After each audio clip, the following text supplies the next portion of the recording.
वो चीज़ें इतनी डेरोगेटरी थी कि वो दिखाया जा नहीं सकता है क्योंकि उसने जेस्चर करके दिखाया था। ब्लर इसलिए नहीं कर पाए क्योंकि रियलिटी शोज़ में ब्लर नहीं होता है। चाहत जो है वो अपने भाई जो है, जो मानती है वो भाई, तो उनके भाई के साथ बहुत ज़्यादा ऑब्सेस थी। मुझे नहीं पता था कि वो उनकी भाई है। उनके हरकतों से तो मुझे नहीं लगा था भाई है। री एंट्री जिस दिन मैंने किया था उस दिन भी आपने देखा था कैसे वो अपने भाई को बोल रही थी दोनों हाथ पकड़ के कि मुझे खानजादी नहीं चाहिए, मैं तो अपने भाई से ऐसे बात ना करूं। प्रिंस देखिए, वो उन्होंने बहुत सारी रियलिटी शोज़ जीता है एंड वो जज रह चुके हैं, मेंटोर रह चुके हैं। बाद में मुझे वो थोड़ा पलटू लगे। हाय एवरीवन, मैं हूं आरजू ठाकुर और आप देख रहे हैं बज़ूका। सबसे पहले तो आपका बहुत सारा स्वागत है बज़ूका पर। कैसी हो और कैसी रही ये द 50 की जर्नी, क्या कहना चाहोगे? Thank you so much for having me and बहुत अच्छी हूँ मैं। आप कैसे हो? एकदम बढ़िया। कैसा रहा सफ़र द 50 की? अगर मैं सफ़र की बात करूं, सफ़र सुहाना था। बट इतना सुहाना भी नहीं होना चाहिए जितने प्यार से आप बता रहे। बट ऑफकोर्स जानना चाहूँगी, गेम भी खेला आपने, अपने लिए स्टैंड भी लिया, बट अगर ओवरऑल बात करूँ तो ये एवरेज था, बहुत अच्छा गया, या एकदम क्या कहना? अनफेयर चीज़ें हुई थी जिसके लिए मैं कहना चाहती हूँ कि बहुत अच्छा तो नहीं था। क्योंकि अगर चीज़ें जस्टिफाइड होती तो मैं बोल सकती थी कि बहुत अच्छा था। बट एक चीज़ हमने बहुत अच्छी देखी, जो आपकी चीज़ें हमें बहुत अच्छी लगी, आपने वहाँ पे बहुत स्टैंड लिया, अपने लिए लिया। क्योंकि जो खानज़ादी को हमने बिग बॉस में देखा था, वो प्रॉपर 2.0 हमें द 50 में देखे। तो मैं ये जानना चाहूँगी, इस बार आपने ओपनली स्टैंड लिया या उधर भी आप सोच रहे थे कि मैं लूँ या नहीं? आपको क्या दिखा? एकदम आपने लिया ये। तो यही है कि पीठ पीछे मैं कुछ नहीं करती हूँ। किसी को अगर कुछ कहना है तो मैं मुंह पे बोलती हूँ और यही मेरा नेचर है। मुझे फेक करना नहीं आता। एब्सोल्युटली। बट मैं इसी के साथ जानना चाहूँगी, गेम के टास्क देखे हमने, जहाँ पर हमने बहुत कुछ ऐसा देखा कि एक बातों बातों में ही चीज़ें जो बाहर निकल कर आई है। इवन आपने जो चीज़ें बोली, चाहत ने उसे डिनाई किया है। चाहत ने ये कहा है कि अगर वो गलत है तो उनकी चीज़ें दिखाई क्यों नहीं, और अगर आप सही हो तो आपकी चीज़ें क्यों नहीं वो हुई। वो चीज़ें इतनी डेरोगेटरी थी कि वो दिखाया जा नहीं सकता है, सबसे पहली बात तो। क्योंकि उसने जेस्चर करके दिखाया था एंड बीप इसलिए नहीं कर पाए क्योंकि जेस्चर भी इन्वॉल्व था। ब्लर इसलिए नहीं कर पाए क्योंकि रियलिटी शोज़ में ब्लर नहीं होता है।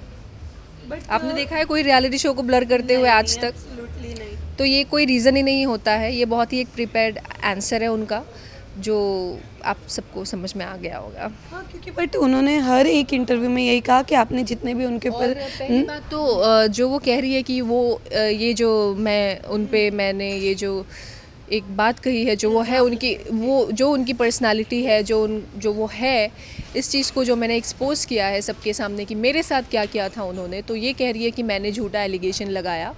तो रही बात एलिगेशन की कि कोई झूठा एलिगेशन अपने ऊपर तो नहीं लगाने देंगे और डिफेंड करेगा। आप किसी के झूठे एलिगेशन लोगे क्या? डेफिनेटली जाहिर सी बात है आप अपने लिए स्टैंड लेंगे।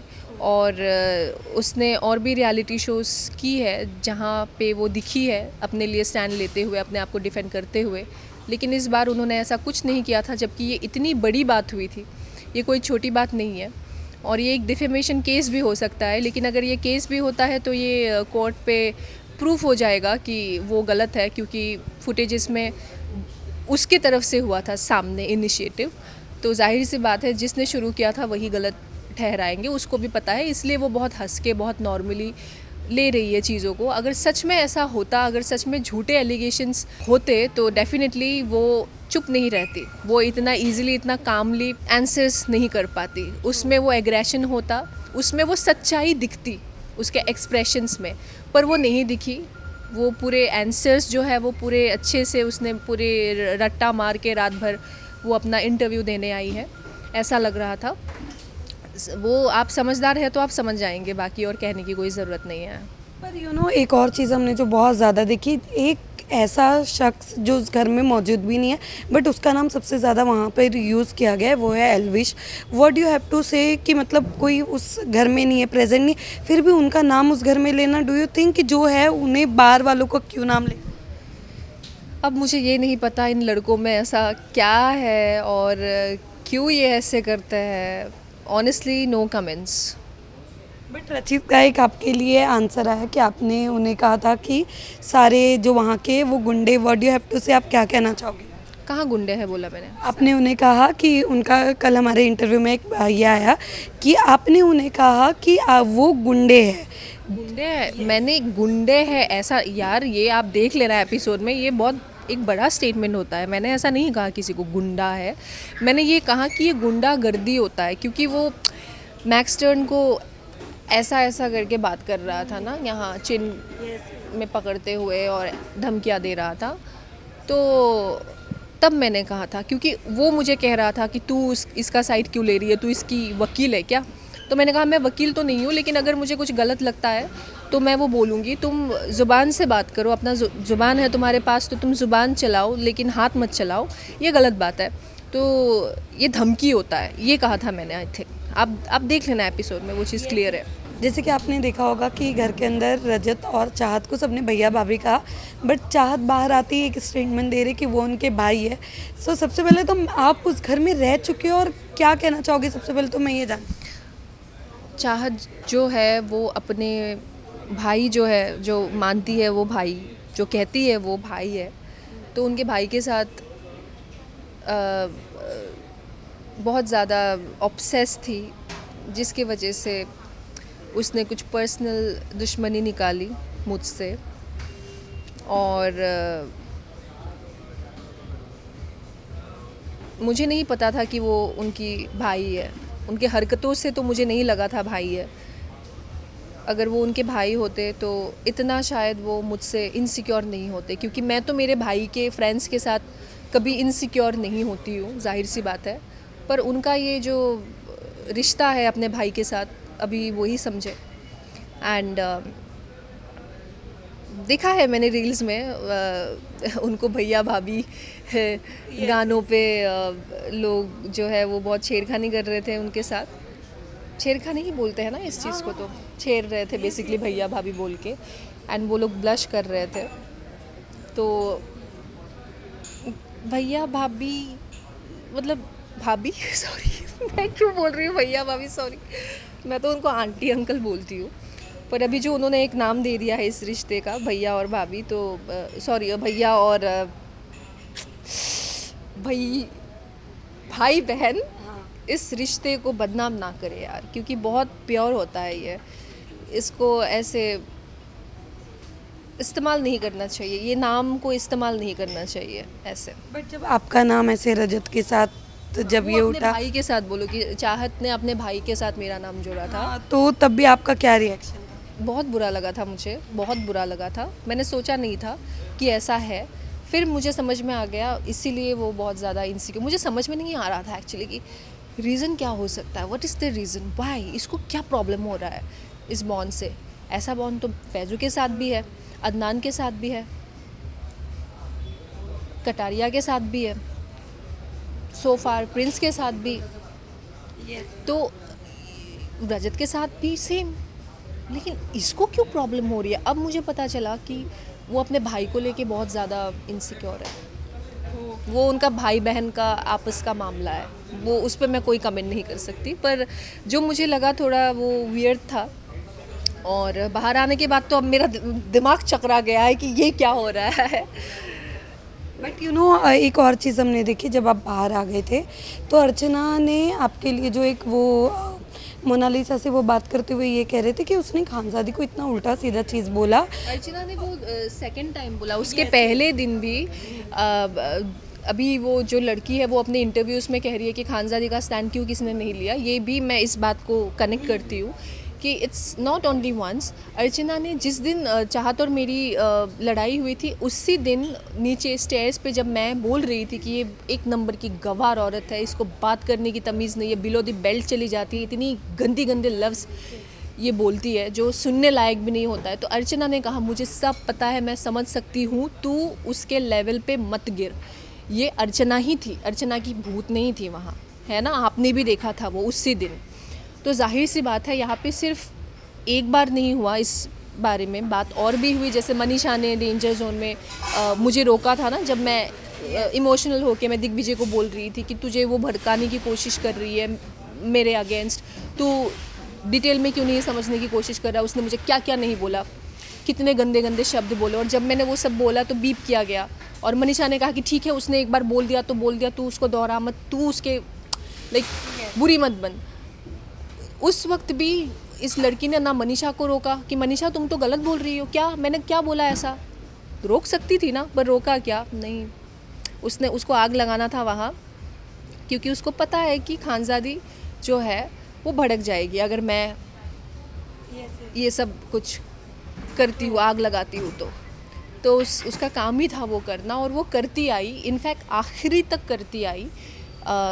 री एंट्री जिस दिन मैंने किया था उस दिन भी आपने देखा था कैसे वो अपने भाई को बोल रही थी दोनों हाथ पकड़ के कि मुझे खानज़ादी नहीं चाहिए, मैं तो अपने भाई से ऐसे बात ना करूं, और जो उनका है वो अभी क्या है मुझे नहीं पता। फिर मुझे अर्चना ने कहा कि तुझे ये लोग निकालने का प्लान कर रहे हैं पहले से ही, तो चली जाएगी, तो मुझे लगा चलो कोई नहीं, पर at least I got this opportunity to reenter, तो मैं इस आज के दिन तो मैं किसी के साथ पंगे नहीं लूँगी, अगर नसीब में होगा तो जाऊँगी, नहीं होगा तो कोई बात नहीं, मेरे लिए ही अच्छा होगा, क्योंकि ये टॉक्सिक लोगों के बीच में रहना मैं पसंद नहीं करती हूँ। तो ऊपर वाले ने जो सोचा होगा मेरे लिए अच्छा ही सोचा होगा, मैं री एंटर नहीं कर पाई, कोई बात नहीं, मेरे ही हेल्थ के लिए अच्छा है वो। बट यू ना अर्चना का वो स्टेटमेंट काफ़ी वायरल हो रहा है कि अगर ये खानज़ादी को इतना गलत बोल रहे थे तो ये और रजत रात में रूम में क्या कर रहे थे।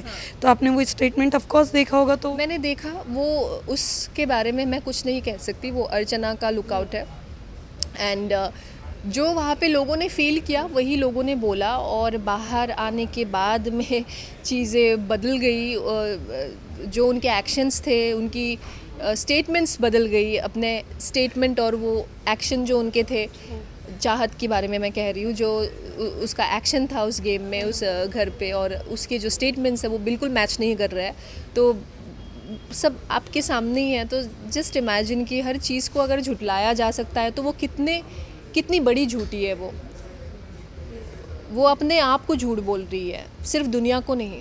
ऑफ कोर्स ये भी जानना चाहेंगे प्रिंस के साथ भी ऑफ कोर्स एक देखा गया हमने, प्रिंस की लड़ाइयाँ भी बहुत कुछ हुई है, तो सबसे पहले तो वो जानना चाहेंगे। हाँ, मतलब प्रिंस देखिए, वो उन्होंने बहुत सारी रियलिटी शोज़ जीता है, एंड वो जज रह चुके हैं, मेंटोर रह चुके हैं, उनके लिए मेरे दिल में बहुत इज़्ज़त था बोलूँगी, क्योंकि बाद में मुझे वो थोड़ा पलटू लगे, कहते कुछ और है करते कुछ और है। अगर उनको सच में मुझसे प्रॉब्लम था तो मुंह पे बोलना चाहिए था, पीठ पीछे नहीं कि खानज़ादी चली जाए, ये वो प्लानिंग प्लॉटिंग जो भी वो कर रहे थे, आई एम श्योर इसलिए कर रहे थे क्योंकि मैं दब के खेलने वालों में से नहीं हूँ। ऐसा नहीं कि मुझे बोलेंगे कि आग के कुएं में कूद जाओ तो कूद जाऊँगी, ऐसा बिल्कुल नहीं है। मैं वहाँ गई हूँ, अलायंस मैं बनाऊँगी, अपने तरीके से बनाऊँगी, मैं फेयर रहूँगी, सच्चा रहूँगी, लेकिन मैं पपेट नहीं बन सकती।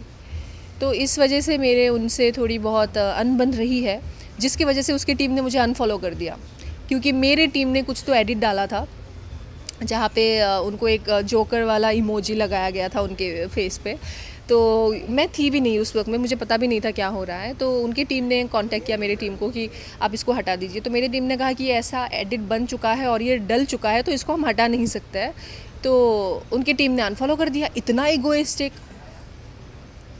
सोचो टीम ऐसी है यार। तो मैंने नहीं किया unfollow. I respect the fact that जो भी है वो गेम में था, बाहरी दुनिया में ऐसा बिल्कुल नहीं होगा। और जब चीज़ें इतनी बिलो द बेल्ट नहीं गई है तो क्यों दुश्मनी लाइक वो पर्सनल खुन्नस रखना है। गेम था, गेम के हिसाब से सब लोग खेल रहे थे, तो ठीक है ना। वेल साथ ही साथ ऑफ कोर्स ये भी, जैसे अभी आपने प्रिंस पे कहा, बट हमने ये भी चीज़ देखी कि उनके ही दोस्त ने बाहर आने के बाद उनको अनफॉलो कर दिया बिकॉज ऑफ जो फिर से फॉलो किया, मैंने सुना है। यही तो बात है यार, यही तो बात है। मतलब लोग कैसे फ्लिप होते हैं, कैसे अपने ओपिनियंस इतने जल्दी बदलते हैं, मुझे कुछ समझ में नहीं आता है। वो सिर्फ वही कर सकता है, इसीलिए शायद वो आगे तक बढ़े, क्योंकि हम रियल लाइफ में जैसे हैं रियल लाइफ में भी वैसे है। और अपने वादों की पक्की हूँ मैं, जो मैंने बोला वो मैंने निभाया। बाकी उन्होंने जो किया या कर रहे हैं वो तो आप देख पा रहे हैं क्या है। बट चलो कोई नहीं, गेम था यार। इतना भी मतलब पर्सनली अभी नया नया है ना, तो थोड़ा बुरा लग रहा है, लेकिन slowly slowly I will move on with all this.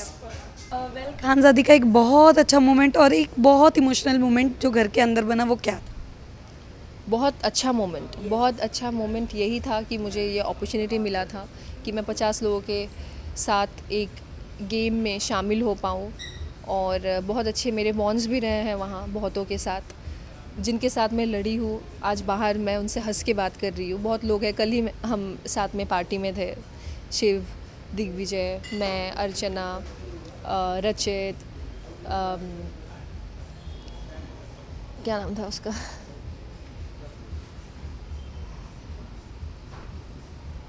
फिर से आप भूल गए। एक सेकंड रुको, क्या नाम था, हमीद, जिसके साथ मैंने अफ़गानी सॉन्ग्स, बहुत सारी चीज़ें, बहुत अफ़गानी बातें, अपना कल्चर शेयर किया था। हाँ, हम सब साथ में एक साथ बहुत मज़े कर रहे थे, बहुत फ़न था, तो अच्छा लगा। एंड कुछ चीज़ें हैं जो सही तरीके से जस्टिफाइड नहीं हुई, तो थोड़ा मन में रह गई कि काश अगर दोनों साइड दिखाया जाता तो चीज़ें क्लियर होती। इतना कंट्रोवर्सी शायद होता ही नहीं, लेकिन यू नो व्हाट, कोई भी रियलिटी शो में ना मेकर्स चाहते हैं कि कंट्रोवर्सी हो, हमारा शो का नाम चले, यही एक रीज़न होता है। ये सब कंट्रोवर्सीज, मिसअंडरस्टैंडिंग्स बन जाती है, अपने आप नहीं बनती है, ये बनाई जाती है, तो यही है।